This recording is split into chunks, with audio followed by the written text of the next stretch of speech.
Tēnā koe and welcome to my pre and post assessment mawhai. I'm going to start with standard tahi.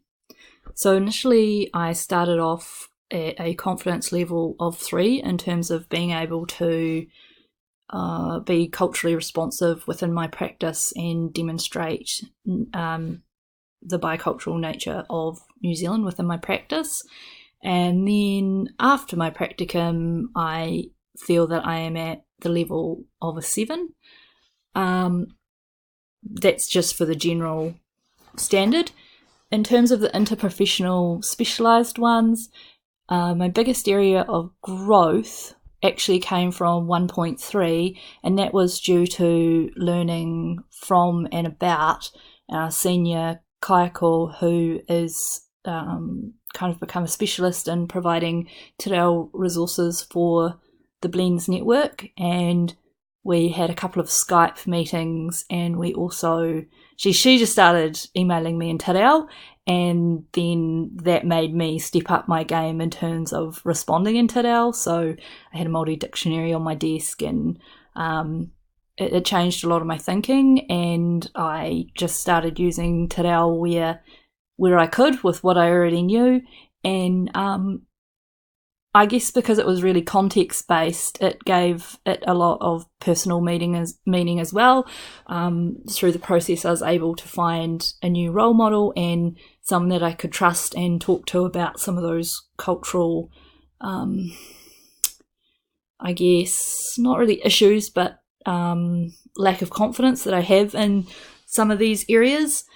Part of the challenges for this competency was, as I've mentioned before, what was going on in my personal life, and the enablers were actually that Blends is a really has got a framework of cultural responsiveness in terms of inclusion, and our values and our beliefs are all based on Māori whānau beliefs. In terms of standard rua, initially I started off at a level of 4 for inquiry-based learning and the importance of professional development and also reflection within your practice. And I moved up by 2 points in confidence.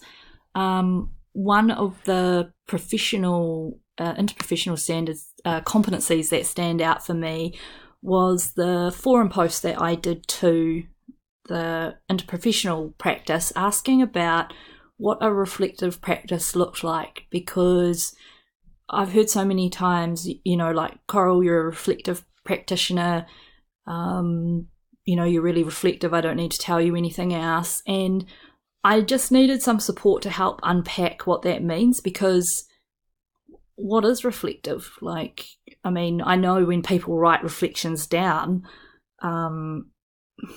they're thinking about what they've done, but I needed some more concrete ideas. So I got this fantastic post back from a lady who's an RTLB, and she actually pinpointed actions needed to be a reflective practitioner. And from that, and also from Sonia McFarlane's work on reflective practice from a culturally responsive point of view, I was able to update a template that I'd started making last year. And honestly, I just feel like it's really fantastic. I also changed a lot of the words on the template to te reo. So for example, one of it has like looking like te reo, and then listening like whakarongo, and then it kind of also uses Klobb's cycle. And I just, that was the biggest learning for me in that area. So I was quite happy with that. I guess the reason, again, that was successful, the strength of it, was that I was learning from and about my other practitioners, which seems to be a bit of a theme within my portfolio. The challenges in this area was that, again, I was not in a good space to be learning about this stuff, but the enablers were that my colleagues, my lecturer and my tutor were very supportive, and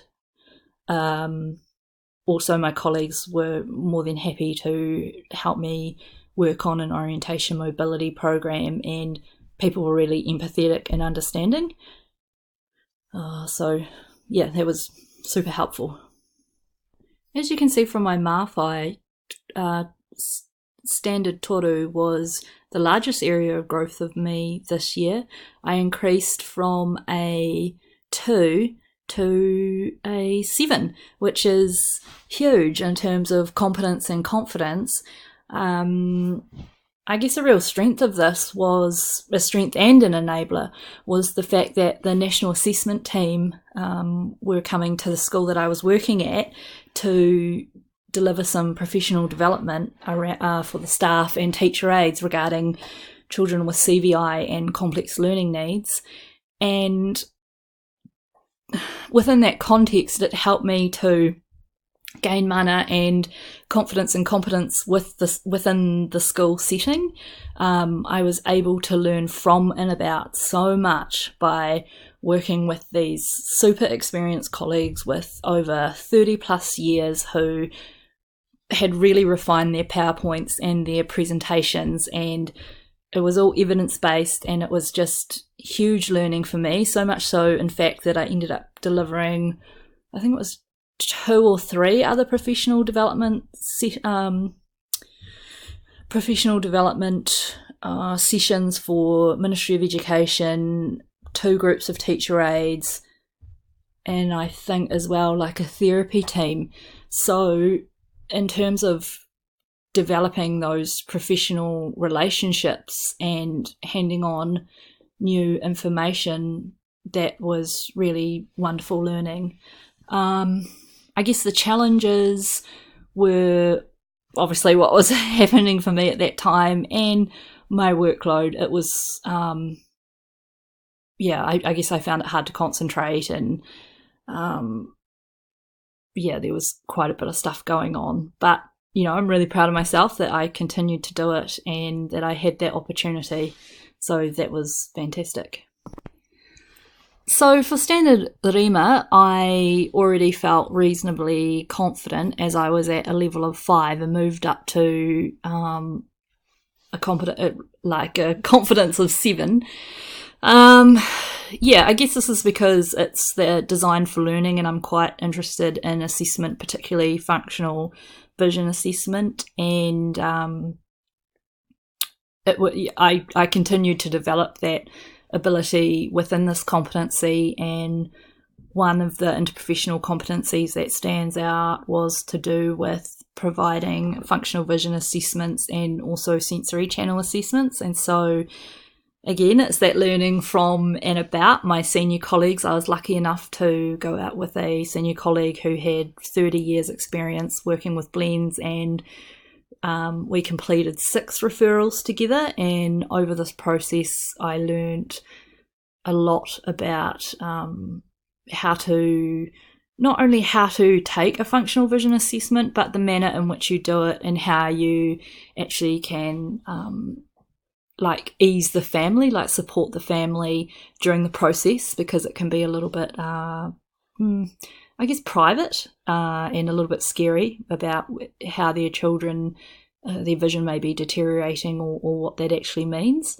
The strengths were that I'm really motivated to learn about functional vision assessment because it's like the foundation document for being an RTV. The challenges were that doing all these referrals, that was extra work, and it just puts a bit more pressure on me in terms of trying to do my study and my original caseload. The enablers, though, were that my colleague was really organised, and sometimes I had to miss a referral or I had to change the appointment time, and the parents were all really wonderful about that. And so it was really satisfying learning more specifics to do with completing a functional vision assessment with a whānau in a way that was in a way that they could be confident about what I was doing and the process that was happening for them. And finally, for Standard Honour, you can see initially I started off with a 5 and, I started off with a 6 and moved up to an 8. The learning I did gain was from the standards that were around working with a Braille learner, including how to teach Braille, Braille readiness, tactile learning skills, and also some of the assistive technology that can be used in the mainstream curriculum subjects such as science, talking calculators. I was able to develop a fossil collection, and this was taken on by the Blends Library, which was pretty cool. Learning in the context, it was really helpful because I realised that resources need to be packaged in a certain way, so because they're going to be reused all the time, that it had to go through a process of going into the Blends Library, and also that things need to be ordered ahead of time. So for example, students that might be doing NCEA or other types of exams, or you really need to know quite far in advance what type of equipment they're going to need to support their tactile and auditory learning, as most learning is actually through vision.